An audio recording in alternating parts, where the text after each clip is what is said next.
Mahigit 300 taon mula nang sakupin ng mga Kastilang kongkestador at mga misyonaryong Katoliko ang ating kawawang bansang Pilipinas. Nagmistulang batas ang kanilang mga salita na sinunod sa buong kapuluan. Tayo'y tila aso na sunod-sunuran sa kanilang mga kagustuhan. Ang sinumang sumusuway ay malupit na pinahihirapan at brutal na pinapatay.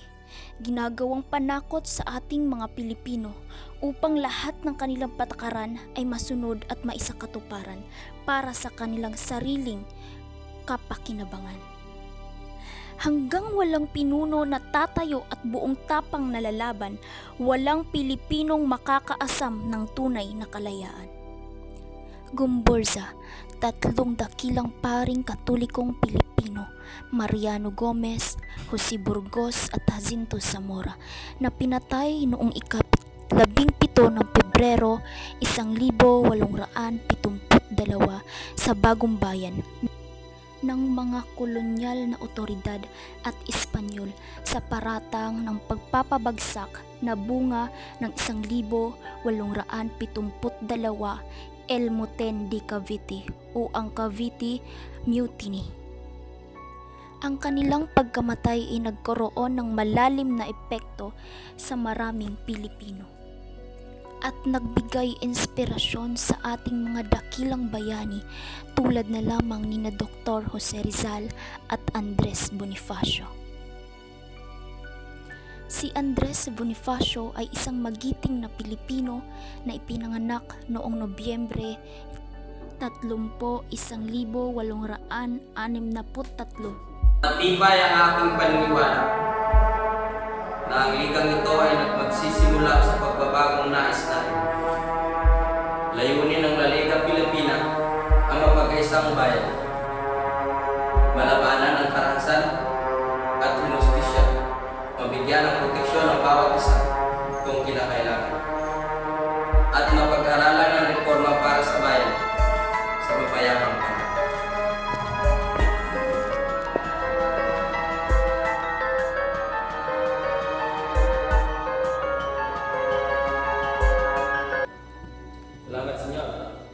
Bonifacio. Kumusta ka, Andres? Mabuting-mabuti ho. Tumatak sa aming isipan ng inyong mga nobela. Dr. Rizal, ipagpakumanin niyo mo.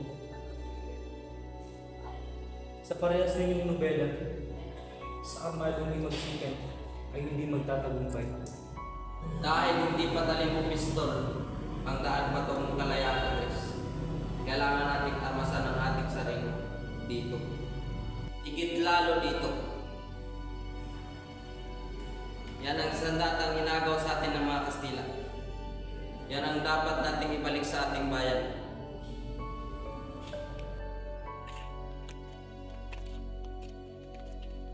Indio, nakapupunta. Dito lamang ako nakatira. Galing akong trabaho. Sino lang? Daan galaw, Indio. Oswin Nuevas. Secretary.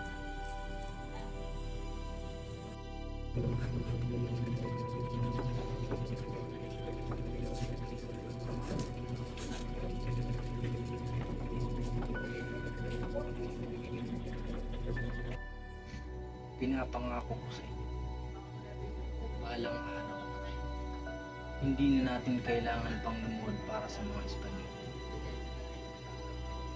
Kayong lahat, magiging mga anak nila, magiging pamilya nila. Lahat kayo, magiging malaya na.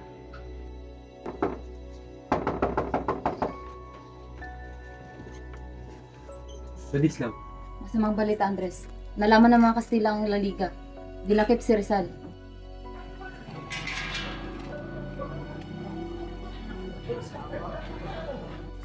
Opo, sa ganitong pagkakataon tayo may kakausap. Handa ng mga kasama natin. Tatakas ka namin dito. Hindi sa paraan pagtakas. Ito ang pagkakataon para igalang ang batas. Hindi kinikilala ng Espanyol ang karapatan natin. Andres, Kung ganyan mga kwira ng bayan, magkakagulo. Hindi magtatagal. Dadana ka. Gusto mo natin yung dadana ka. Umalis ka na dito, Andres. Mapapama ka. Kapag nanatili ka rito, paano nang mga nasimulan yung laban? Ito lamang ang kayang sirain ng rihas na ito. Hindi nito kayang pigilan ang kaluluwa ng paglaban.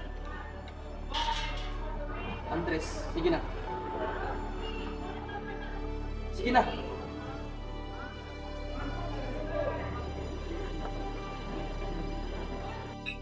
Sa pagkadakip kay Rizal, anong mangyayari sa La Liga?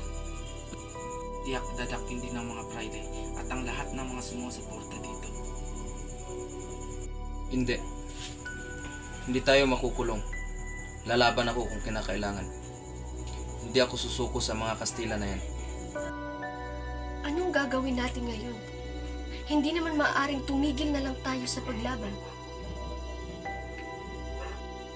Sa tono ng ating pananalita, tila napupuno na tayo sa lahat ng mga nangyayari. Kailangan na natin kumilos. Kailangan natin ipakita na lumalaban tayo. Ang kailangan natin ay magbuo ng isang bagong samahan na magbubuklod sa buong taong bayan at lalaban sa mga Espanyol.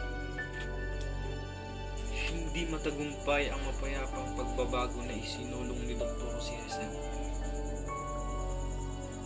Kung nais natin ang tunay na kalayaan, wala nang ibang paraan kundi ang himagsikan. Mapanganib ang ating tatahakin, pero hindi dapat tayo matakot kahit sa kamatayan. Isipin natin tayo'y malakas, matibay, at makapangyarihan. Tayo ang kataas-taasang kagalang-galangang katikunan ng mga anak ng bayan.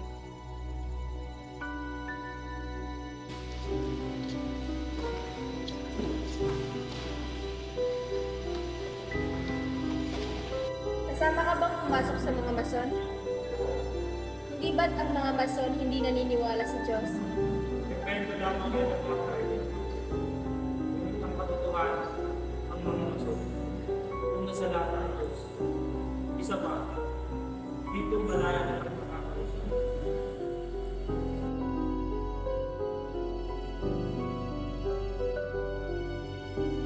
Parang awa niyo na, Padre. Hindi na po alam ko ng malaria ang anak ko. Maaari lang po sana makuha ang aking sahod. Tatlong buwan na po kami hindi sumasahod. Kailangan po namin mabuhay at bumuhay ng pamilya. Awa? Kilala ko yun ah.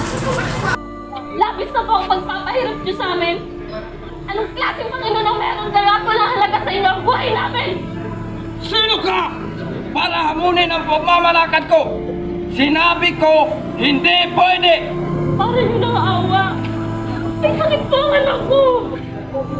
Sinta Cueva! Ikulong nyo ang demonyong to! Kayo ang demonyo! Magnanakaw! Manggagahasa! Mamamatay siya! Mga hayos! Kung ayaw nyo matulad sa demonyong to, matuto kayong sumunod sa utos ko, mga Indio! Oh! Anak ko! Sinabi ko naman sa'yo huwag ka nang lumaban. Sinabi ko naman sa'yo sumunod ka lang tayo. Bakit mo ginayang siguray ng kapulitan ng mga praile? Bakit wala tayong ginawa? Hindi iyon ang tamang lugar. Saan? Kung hindi yun ang tamang lugar, saan? Kailan tayo pwedeng lumaban? Pinapatay na ang mga kapwa natin, Andres. Gloria, may malaking plano at kilos na magaganap. Nagtatag kami ng isang kilusan laban sa mga Kastila. Kilusan? Isang kilusan na magpapatigil sa mga Espanyol. Sasama ako. Hindi maaari.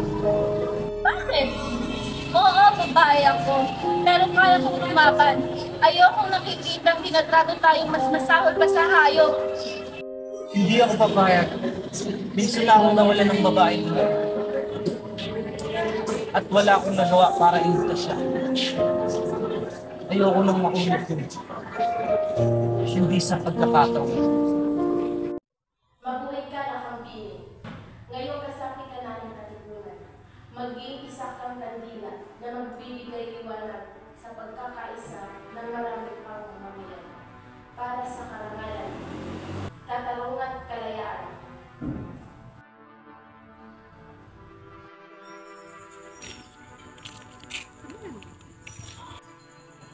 Tatlong taon na tayong nangangalap ng metro. Subalit hanggang ngayon, nagbubulag-bulagan pa rin ang mga tao sa kalupitan ng mga Kastila. Malalim ang takot na itinanim ng mga Kastila sa puso't kaisipan ng ating mga kababayan. At na hindi na ito madaling maalis. Pero kung patuloy silang matatakot, lalong mababaod sa paghihikahos at kaapihan ang bayang ito. Bakit, Andres? Bakit bigla kang nakikinig? Narito ako noon. Nakita kung paano nila ginarote at tatlong pare. Hindi ko maintindihan kung bakit. Hindi ko maialis ang tingin ko sa kanila. Habang pahigpit ng pahigpit ang yakap ng kamatayan sa kanilang mga dibdib. Ngayon ako nawa.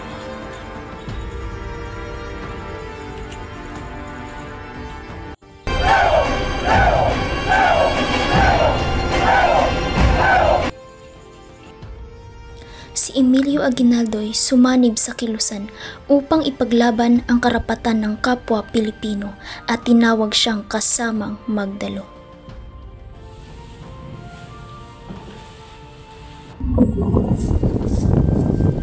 Basahin mo para sa kalayaan. Basahin mo para sa pagbabago. Basahin mo para sa kalayaan. May isang taong handang mamuno sa himagsikan laban sa mga Kastila. Sino po yun, Tata? Ang tawag sa kanya, Supreme.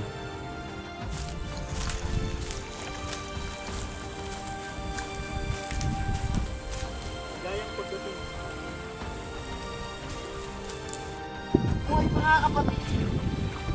Maraming salamat sa inyong pagdalo sa pagpupulong na ito. Ako po ang inyong lingkod, Andres Bonifacio. Masaya ako sa inyong pasya na mag-iisa sa pakikipaglaban para sa kalayaan. Narito po ang inyong kasamang Ilosinto upang pangunahan ang inyong pagsanib para sa kapatiran. Muli, maligayang pagdating.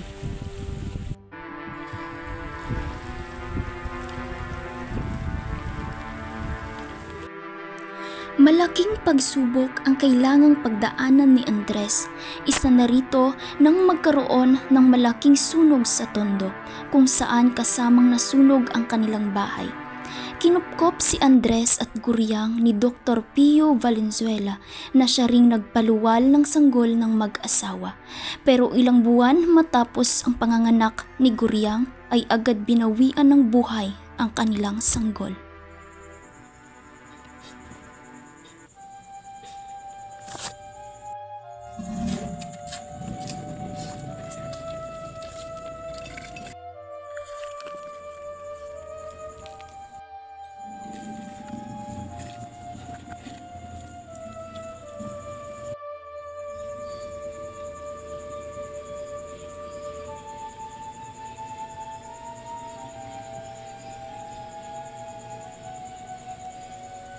Wala akong karapatan para pagdudahan ng mga plano. Pero kailangan kong maunawaan kung bakit nangyari to. Alam mong mahalaga sa akin ang pamilya ko.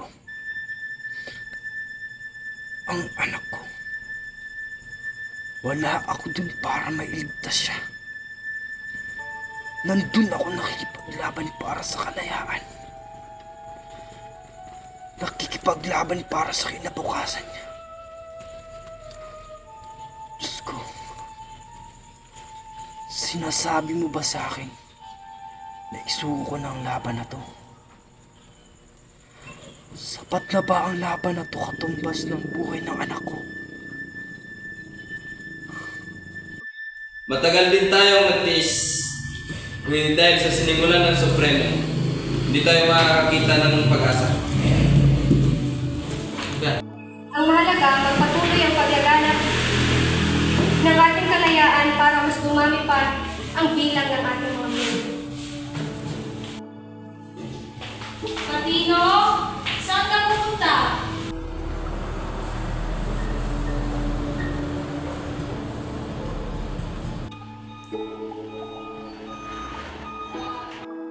Kuya, pasagot ka.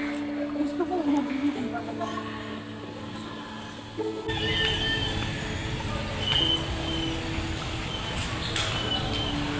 Anong babala?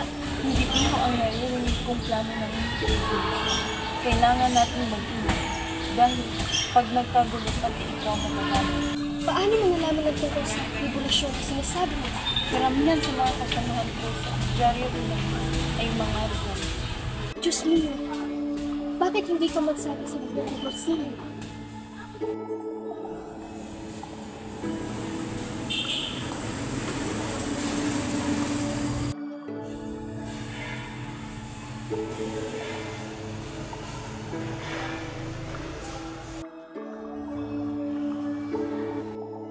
Kinumpronta ng mga Espanyol ang isang paring Pilipino patungkol sa magaganap na pag-aalsa. Brutal na pinahirapan, pinaamin at binitay ang kawawang pari. Nang matuklasan ito at masaksihan ng kababayang Pilipino, agad na nagpatawag ng pagpupulong ang Supremo upang talakayin ang paghahanda sa magaganap na revolusyon laban sa mapanupil at walang awang mga Espanyol. Ang kinabukasan ng mga susunod na henerasyon ay bahagi ng ating responsibilidad. Tayong mga nauna, tayo na may lakas, tayo na may kakayahang lumaban, tayo ang makapagbibigay ng kalayaan na nararapat sa kanila. Malaki ang tiwala ko sa iyo, Andres, bilang ina ng Katipunan. Pinapaubaya ko sa iyo ang desisyon na gawin kung ano ang sa tingin mo nararapat.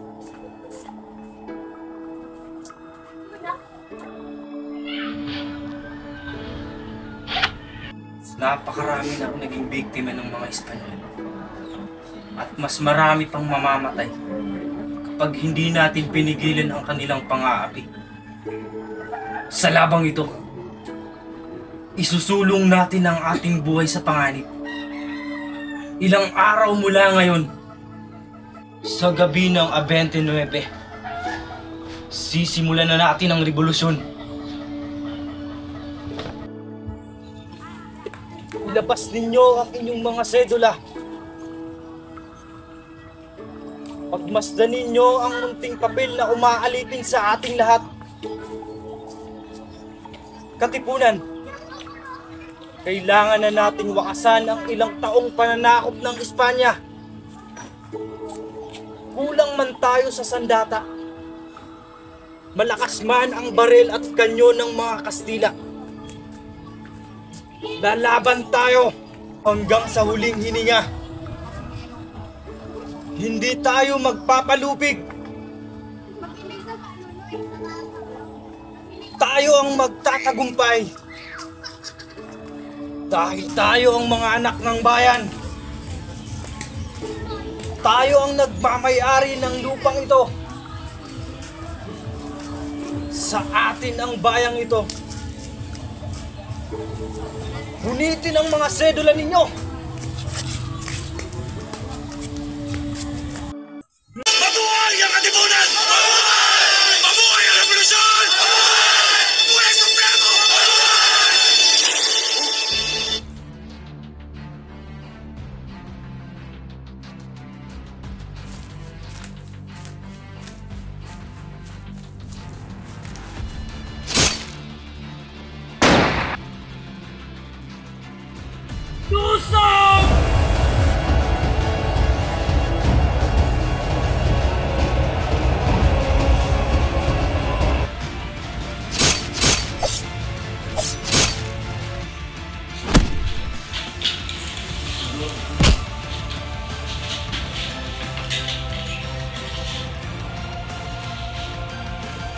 300 taon mo kaming inalipin!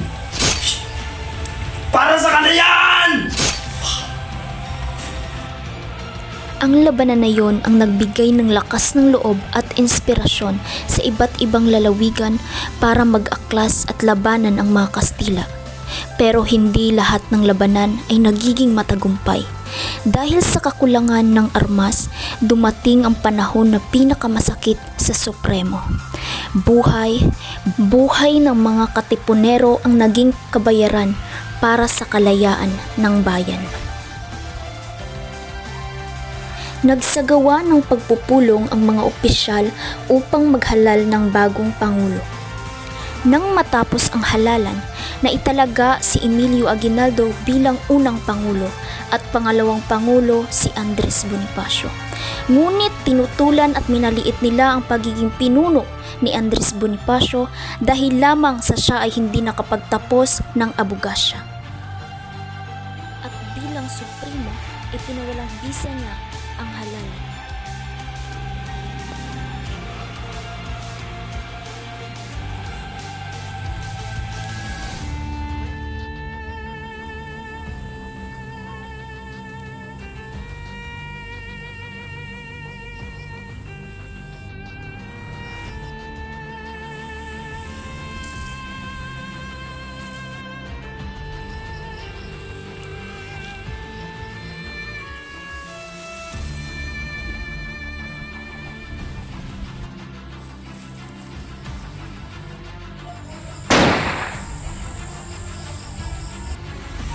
Ano yan? Anong ibig sabihin nito?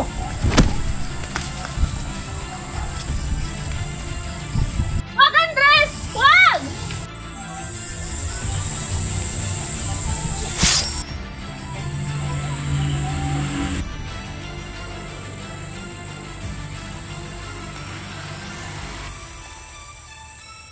Sabi niyo sa kapatid, ikaw, Procopio at Andres Bonifacio, ay hinahatulan ng kamatayan. Malubha ka na. Mabuti pa sigurong tapusin na kita sa patalim.